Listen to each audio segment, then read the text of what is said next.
In 2001, Shinhwa did the unthinkable and bared all for their fans to see. Well, not completely. Hi everyone and welcome back to Midnight Theories, and if you're new here, welcome to Midnight Theories. Join me as I dive into how a legendary group like Shinhwa got to this point and discuss a few other novelty official merch that made its way into the market. As of 2022, Shinhwa is the longest running idol group in Korea. With 24 years under their belt, the group has over a dozen studio albums, countless awards and accolades, run their own company, and has never lost a member or disbanded. They are certainly a group that has earned legendary status within the industry, but it wasn't always that way. At one point, they were on the very verge of disbandment soon after they debuted. But a bit of history. Shinhwa debuted in 1998 under SM Entertainment, known to be one of the largest Korean entertainment companies. The newly 6-member boy group was not made to only follow in the footsteps of their predecessors H.O.T and SES, but rather created to lead the new generation of entertainers. From the beginning, SM always intended for Shinhwa to be their main group, meaning when they debuted their first boy group H.O.T, they were created to test the waters. H.O.T's leader Moon Hee-jun even confirmed this in several interviews. Our manager told us, "You guys are a test group for Shinhwa. If you don't listen to what we say, we'll disband you immediately, and we'll be devoting ourselves completely to Shinhwa instead." Ironically, H.O.T became mega popular and commercially successful, while Shinhwa struggled to find their place in the industry. After SM's plans backfired, they pushed H.O.T to the forefront and almost disbanded Shinhwa. Fortunately, SM decided to give the group another shot with the second album titled T.O.P. The album was supported by 2 singles, Top and Yo, which immediately climbed the charts and sold close to 400,000 copies upon release. The group continued to replicate their success with their third album, Hey Come On. However, SM wasn't satisfied, especially compared to the numbers H.O.T was pulling at the same time. During Shinhwa's early career, they were met with a mountain of accusations that they were a carbon copy of H.O.T by H.O.T's own fandom. Several white angels protested the boy group and accused them of trying to steal H.O.T's fans. At this point, SM knew they needed to change the group's image, which pushed them to do the unthinkable. During promotions for their third album, the founder of SM, Lee Soo-man, suggested publishing a nude photo shoot of the boy group to get them noticed. This was the same man who came up with the DNA necklace by H.O.T. If you want to know more about that, then check out my video linked in the description at the end of this video. Kim Dong-won shared, "It was during our third album promotions when our concept was to get naked a lot. After seeing that, Lee Soo-man suggested we publish a nude photoshoot magazine. After much contemplation, all the members agreed to do it, but Haesung rejected the idea till the last moment. Skinship has always been rather natural between the members, and they have the stories to prove it. Whether it's stories of them taking showers together, sharing the same underwear, or completely nude dance battles in the dorm, it's safe to say these boys were relatively comfortable in their birthday suits around each other. Obviously, this would be a completely different story when you add staff members and a couple of cameras in the mix." In 2001, 5 out of the 6 members flew to Manila to shoot their risque photo shoot. Andy, however, was the only member who did not participate. Eric said, "There were only male staff members, so Junjin and I would walk around without wearing anything. We were playing around while naked, but Haesung was so shy that he kept hiding behind the trees." Haesung once explained, "I was suddenly kidnapped to East Asia for the shoot without even being given time to prepare. It was pretty obvious that this particular shoot made Haesung very uncomfortable and did not want to participate despite the group saying they unanimously agreed to do it." The news of a nude photo book by an idol group made headlines across the nation, especially considering how conservative Korea is. The limited edition semi-nude photo book was filled with dozens of images that were sure to pique interest in 8 photo cards. Upon release, fans rushed to the nearest bookstore to purchase the rare item. All 15,000 special edition copies were sold out in record time. Back then, Shinhwa members themselves said that they didn't even own their own copy.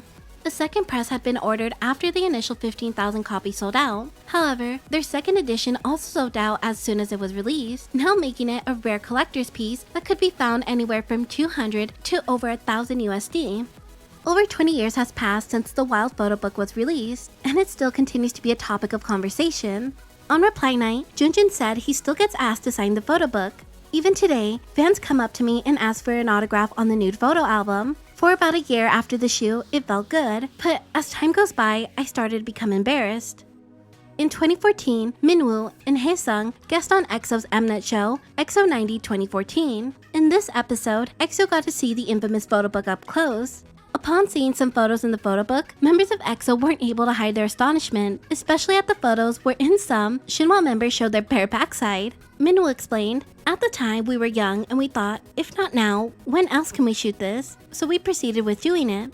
There was no SNS back then, so we weren't able to find out about the fans' reactions. Years later, Suho, the leader of EXO, shared with A Night Like Today radio that he would consider doing a photo shoot like Shinhwa's when he gets older and gets a tan.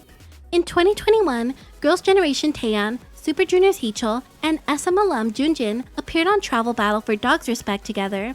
Taeyeon shared a memorable experience she had involving the legendary Photobook.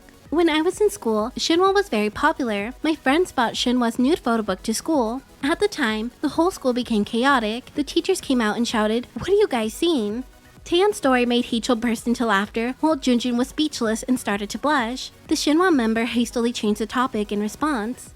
The same year, Junjin's wife also got to feast her eyes on the photo book for herself. Despite their long-term relationship, this was the first time she ever came across the photo book. Her emotions were written on her face. She could not hide her shock at how much skin her husband had exposed. In 2015, Kim Dong-won not only denied another sensual shoot, but stated it was out of the question. Back then, people in Southeast Asia didn't know who we were, so we ran around naked. But now, if we go to Southeast Asia to take pictures again, I feel like fans will follow us around and take pictures of our frontal areas. No group has yet to release a photo book quite like Shinhwa. The closest thing you could find would be, well, JYP sharing his JYP. Another honorable mention would be this. Listen, if I had to see it, so did you.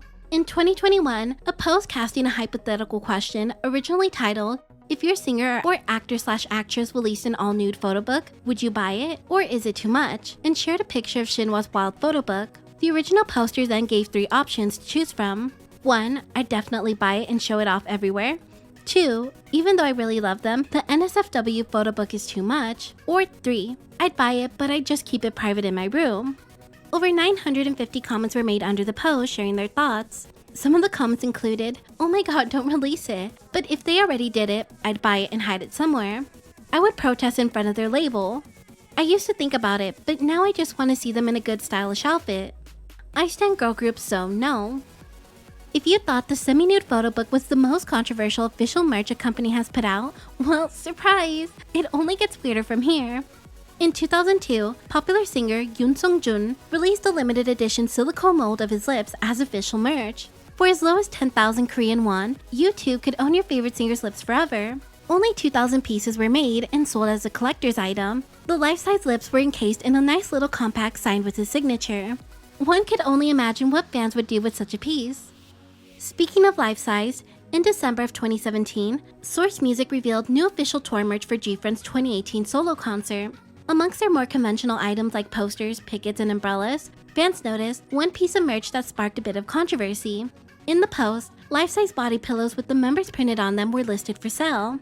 The life-size pillows were priced at 60,000 Korean won, approximately $56 US. Many fans voiced their concerns that the pillows reminded them of Japanese dakimakuras, or also known as love pillows. They usually depict animated characters or spicy actresses in suggestive poses. Naturally, many fans of G-Friends were concerned and extremely upset that they felt that the item did not represent the group's pure and cute image and could potentially ruin their image as K-pop idols. The fans called for a boycott of Source Music, claiming the company was sexualizing the group members. Source Music immediately responded to the backlash and announced that they decided not to sell the pillows. Many fans had expressed their concerns about the pillows after they were revealed. We prepared the pillows out of desire to offer many different kinds of merchandise to commemorate G-Friend's first concert, but after humbly acknowledging the fans' worries and concerns, we have decided not to produce or sell the item.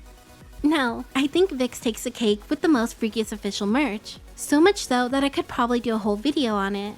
From a vibrating light stick, a thong designed by one of the members, down to a BDSM contract included in one of their albums, there's a lot to unpack here. I'm sure there are tons of other obscure official merch I didn't mention here, so drop them down in the comments below. What are your thoughts on the semi-nude photo book, or any of the merchandise mentioned in this video? Also, would you or do you own any of these novelty pieces? Let me know in the comments below.